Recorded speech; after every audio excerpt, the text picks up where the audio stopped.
Hi, friends. Welcome to another episode of A This and That. My name is Adis. That's one of my names. Thank you so much for tuning in to this episode. Thank you for following the journey. Thank you for always being a listener, a watcher, a subscriber, hopefully. But thank you so much. And today I have a very exciting topic, exciting to me at least, because it's so dear to my heart. In most of the countries that have 4 seasons, it's spring or it's just about to be spring. This is just after winter. So for most people, it's like, oh, finally, there's some light at the end of the tunnel, there's some hope.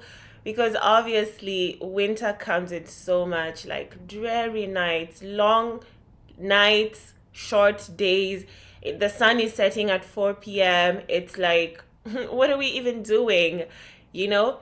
So, spring, at least for me, has always been a sign of hope, a sign of, yes, we are almost in the summer. But at the same time, for me, spring has also always meant allergy season because I have a pollen allergy. I grew up in a family where most of us, if not all of us, had a dust allergy. So it's one of those things like when there was dust, like maybe when you're cleaning the house, or like when you're unpacking or packing boxes that have been in storage for a while, or maybe you just like in the outside like for so long, and the streets of Nairobi are very dusty. It's like sneezing. I have an uncle, shout out, who used to have those dad sneezes, like those ones that I'm talking about. And so since I was young, I think I've always taken antihistamine drugs to counter the dust, to counter the sneezing and all of that. So coming to the West, that kind of translated into a pollen allergy. I don't know if it was dust and pollen or just dust because it had pollen. Girl, I don't know. But I do have a pollen allergy. So every spring, I need to load up on antihistamines because it really, really affects me. I sneeze all the time. My eyes get red and watery. My nose is itchy. I'm those people who do like because it's just so itchy. If you know, you know. And so for me, it's like, yay, spring, but also, oh my gosh, I need to be ready. We need to prepare for the battle. So, in this episode, that's a long winded way of saying in this episode, we are going to explore allergies. And specifically, are allergies on the rise? Let's start with the basics. What is an allergy? According to various sources, according to experts, if I should say, an allergic reaction happens when your immune system reacts to a foreign substance that is not necessarily harmful that enters your body. So, your immune system has a very important function in your body. It protects your body against invaders such as viruses and bacteria that could be harmful to your body and to your health in general. Now, sometimes what happens is that a foreign substance enters your body that is not necessarily harmful, but for some reason, your immune system detects that substance as harmful because your body has been coded to perceive this thing as threatening. The immune system sends out antibodies and tells them stop that substance.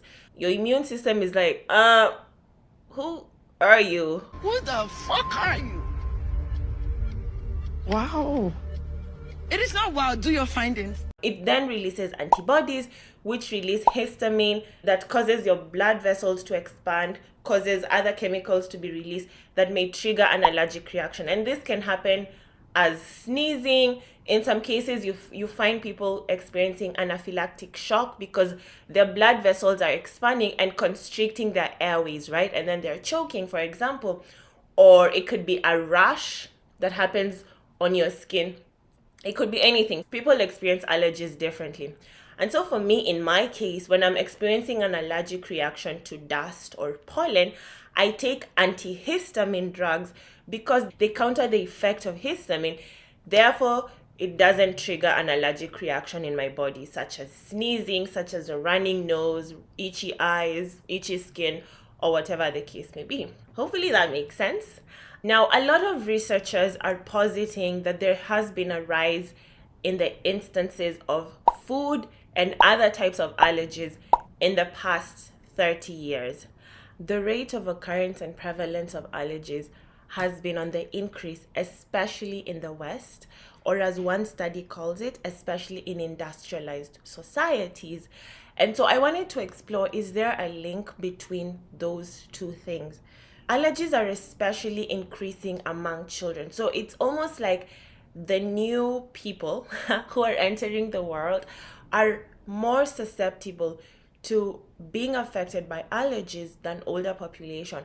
Although it is also possible for people to have an adult onset of an allergy. So you went 20 something years or 30 something years of your life without ever experiencing an allergy, and then it starts to develop later in life. Why is this happening? Why have allergies seemed to have increased in the past few decades? So I did a deep dive on this to find out what's happening, what is causing a rise in the instances of allergies, and especially food allergies. One theory is that because of science and the advancement of science and the advancement of modern medicine, people are more able to diagnose allergies and assign them as allergies than they did before. And so it's simply an issue of awareness, because maybe growing up, it's like, oh, that kid just sneezes a lot, it's not a big deal. But now we're able to assign a name to it and say, well, that's hay fever, that's a dust allergy, that's a pollen allergy, whatever the case may be. However, there have been countless studies that acknowledge that, yes, while we are diagnosing more, there is also evidence that the prevalence and the occurrence of allergies has indeed increased. And there are a few theories to support why allergies are on the rise. One of them, okay, this one, Big No Shower definitely supported this. So there was a theory that suggested that because of the advancement of modern medicine and science and everything, and because we are more aware of germs and the pathogens in our surrounding environment, as a society, we have generally become more clean. And as you can imagine, especially with the onset of COVID in 2019, 2020, and when everyone was cleaning, a pack of tissues with sanitizer and everything, basically, this theory suggests that because we have become so much more clean in our society, we have made our bodies almost like intolerable to any form of pathogens, any foreign substances. So our bodies are just used to being in a clean environment. And so when anything is introduced that seems foreign, that seems, I don't know about you, I don't know who you are, then our bodies react so much more extremely than they would if they were used to being in an environment that's not as clean. Right. I can buy this theory. The reason I was saying Big No Shower sponsored this is because one of the arguments being made is that you don't need to shower every single day, because then you're decreasing your body's tolerance to germs, and therefore any small thing can trigger an allergic reaction. Girl, go all the way to the back, because no. I mean, everybody should do as they're moved and as they are convicted. But I don't know about that. I feel that people, especially if you're living a very active lifestyle, if you're going to work, if you're going to school, if you're going on a walk, if you're just doing things here and there, I personally feel that everybody should shower every day. And especially if your body has all the normal functionings. If you're taking a dump, you need to wash yourself. Hello. So I don't know about that one for sure. But I can see that, it's basically this argument of if you don't expose somebody to any form of hardship, whenever they face a small quote unquote hardship, then it's like, oh my gosh, what the hell is happening? And I guess I can see it, because if you think about it, a vaccine is basically a weakened form of a pathogen that you introduce into your body so that your body can build up antibodies against that pathogen, so that the next time the real pathogen attacks, your body is kind of ready, right? So it's almost like the way to fortify your body against disease is to introduce a small, or like not a very like extreme form of that disease. At least this is what I learned. Maybe the research has diverted since, but this is what I learned in school. You know what I mean? I get that. At the same time, is this the real reason why we are so much more susceptible to allergies in our day and age? Maybe, possibly. But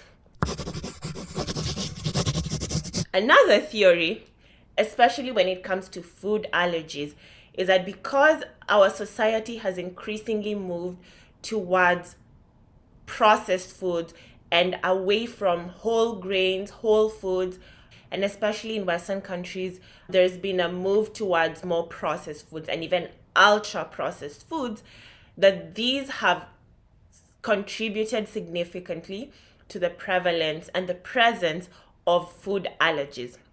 So I think in the past few years, there's been a lot of talk about gut health and gut health this and gut health that.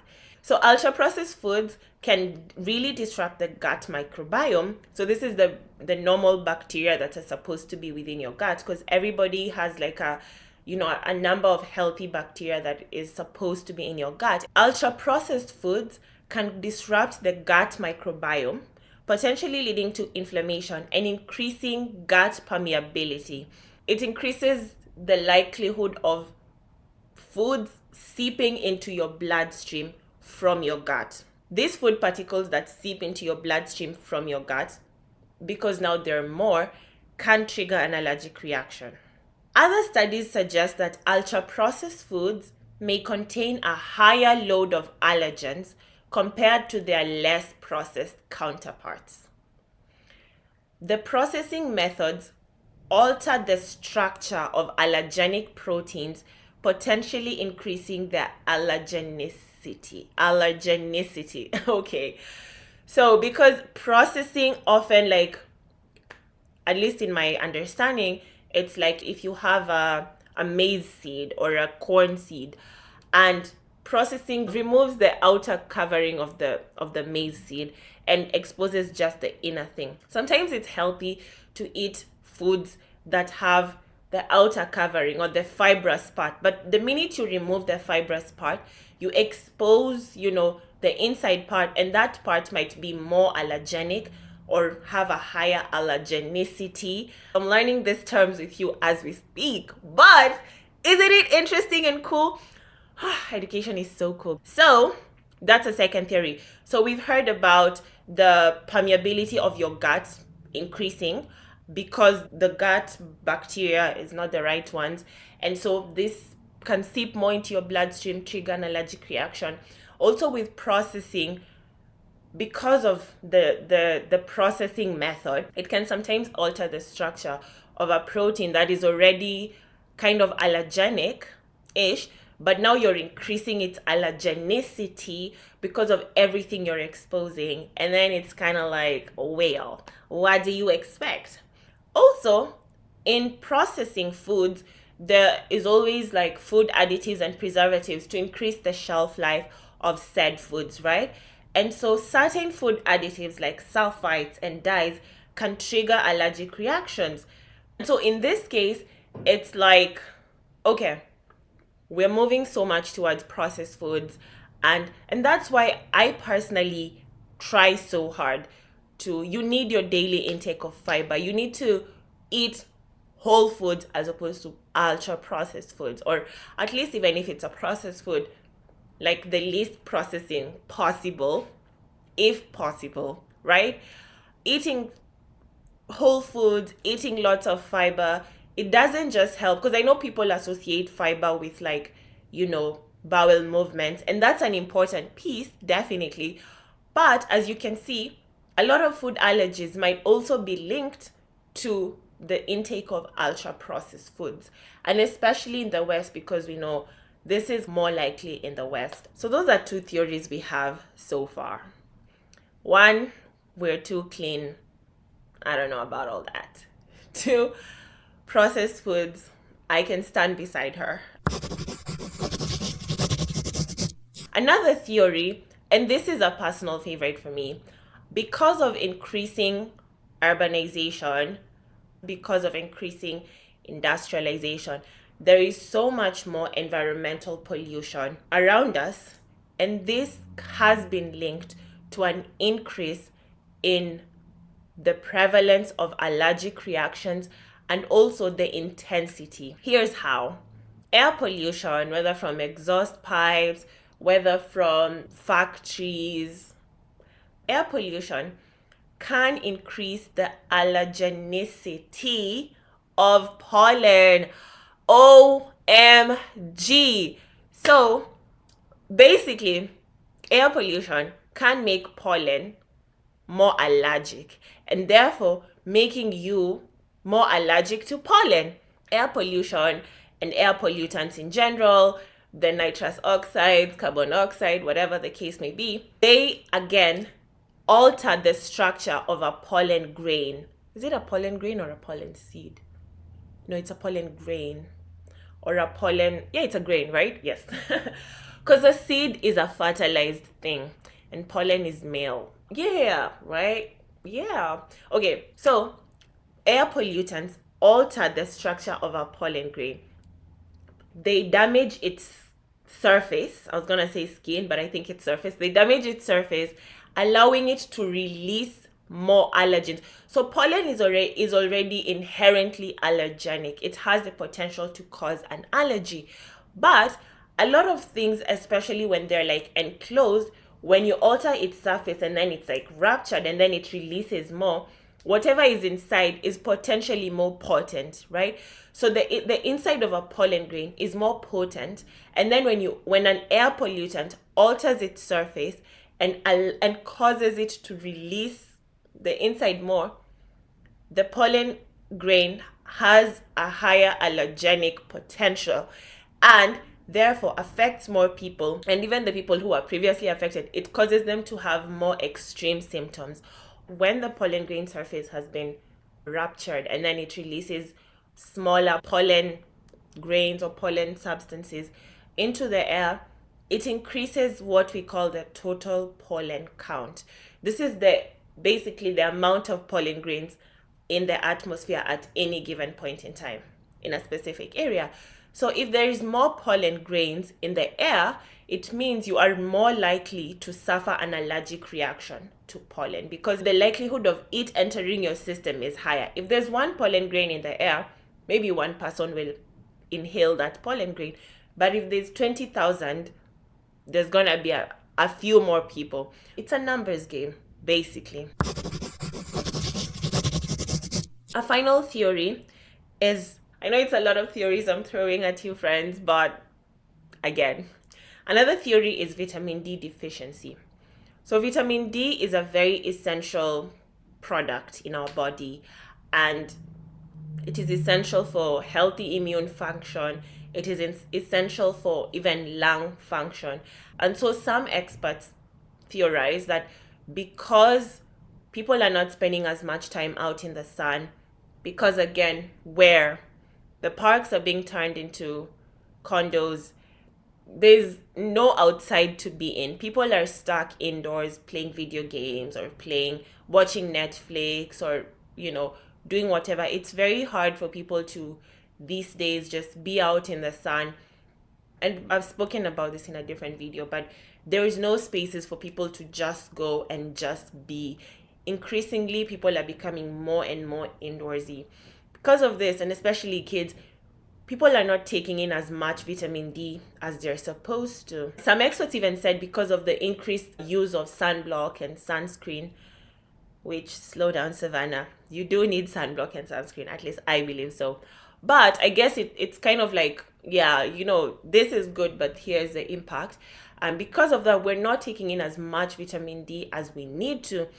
Therefore, our immune system is not as strong as it needs to be. Our lung function is not as strong as it needs to be because of lowered immune function, allergens, and allergies, therefore. So, all this to say, Whether it's because we're too clean, whether it's because we're eating so many processed foods, whether it's air pollution, whether it's because of vitamin D deficiency, there are so many factors working hand in hand to increase our susceptibility to allergens.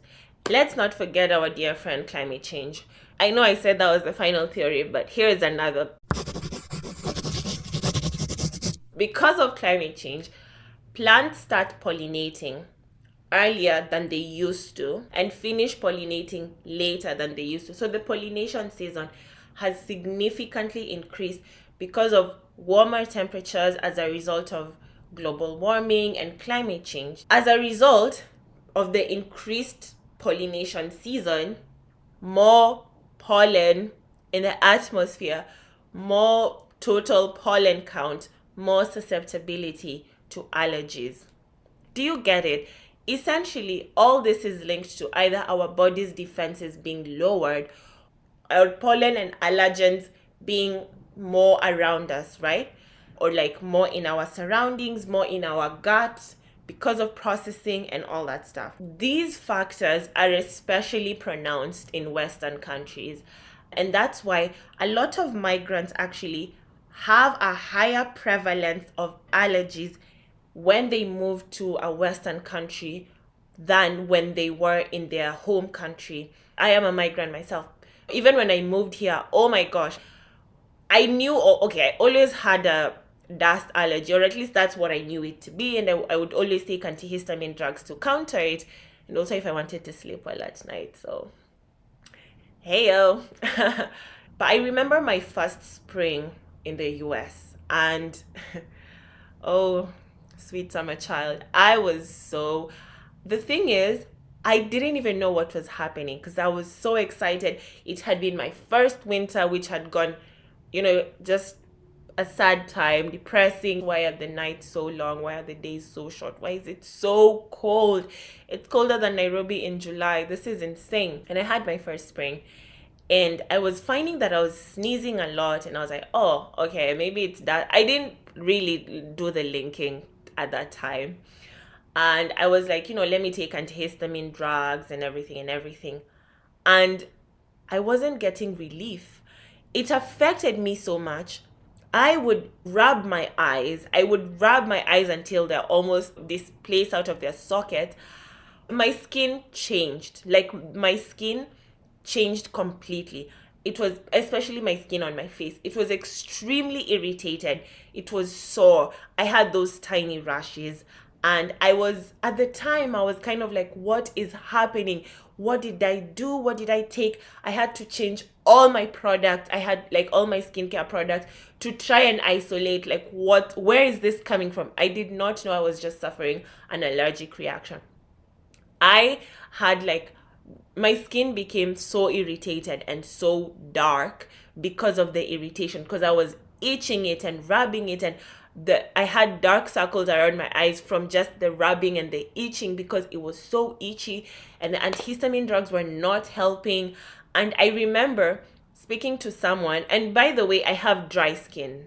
My skin type is dry skin. And so when I say I have dry skin, it is to say when it gets irritated and it has those tiny rashes, it's extremely bad because it's dry, it's painful, it's sore. And I remember I spoke to a friend and they told me, oh, I use black soap, African black soap on my skin, and it's really, really good. It's been helping me. Now, I do not claim to be an expert on black soap, but if I know something, is that as a dry skin person, I will never ever again use African black soap. I think it's helpful for people who have acne prone skin or oily skin, but it did not do me any favors. It dried out my skin more, extremely. I would wash my face with African black soap and my face feels tight and painful and sore, and the rashes are getting worse, the irritation is getting worse, the hyperpigmentation is through the roof.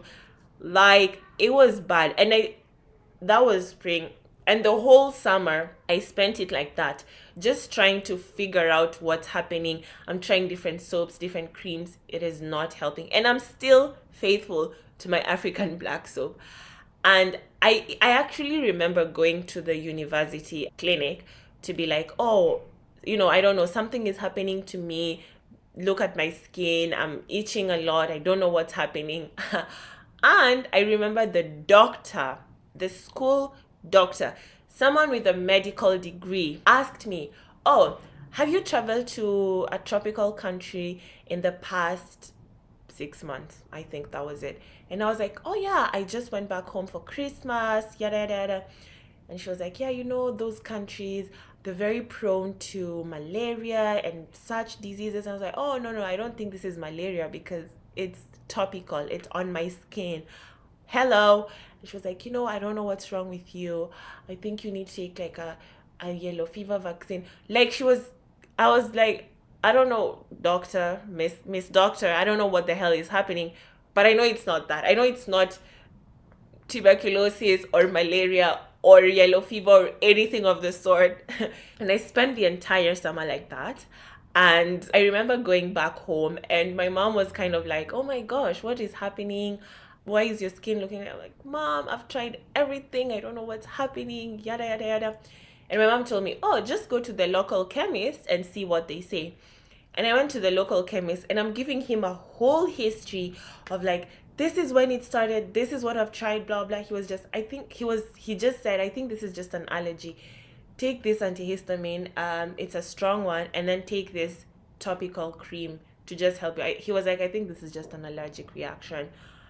And in a week, everything cleared up. Like, when they say the West is like the beacon of innovation and science and technology, it's like, have you faced a doctor who does not know what they are talking about? Anyways, all this to say, migrants do indeed face more allergies, whether it's food allergies or pollen allergies, when they move to Western countries. And this speaks just to like all these factors of the diet and the environmental factors and the pollution and everything.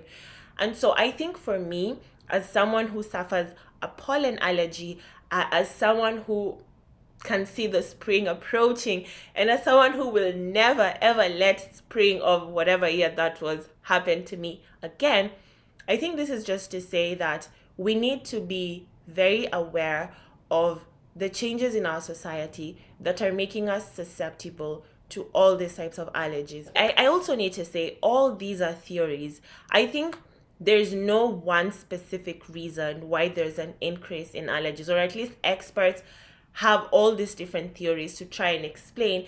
And I think it's not either or. I think it could be all. I think it could be most of the reasons working hand in hand and contributing to this cesspool of allergies, except the too clean one. I really don't know about that one. I feel like it has merit, but I also feel like, I don't know, you don't have an excuse to not wash your body.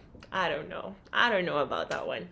But all that to say, I think we need to be increasingly aware, and especially in recent times, we have seen the war machine go so hard, and this definitely increases the amount of pollutants in the air. The war machine is not selective. It has direct consequences on you, on your health, on your respiratory health, on your body's health, on your quality of life.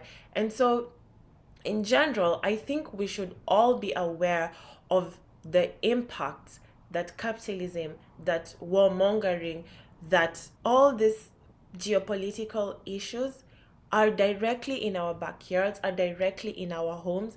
And we would do good to be conscious of that and to be aware and to do everything in our power to fight for a better world for us, fight for better food, fight for cleaner air, fight against continuous environmental degradation. Because if one person suffers, the whole world suffers. No one is free until we're all free. Stay allergen free, friends, and I hope you enjoyed this episode. If you did, please leave a comment, leave a like, do share, make sure you're subscribed, and thank you for watching. I'll see you in the next one. Bye.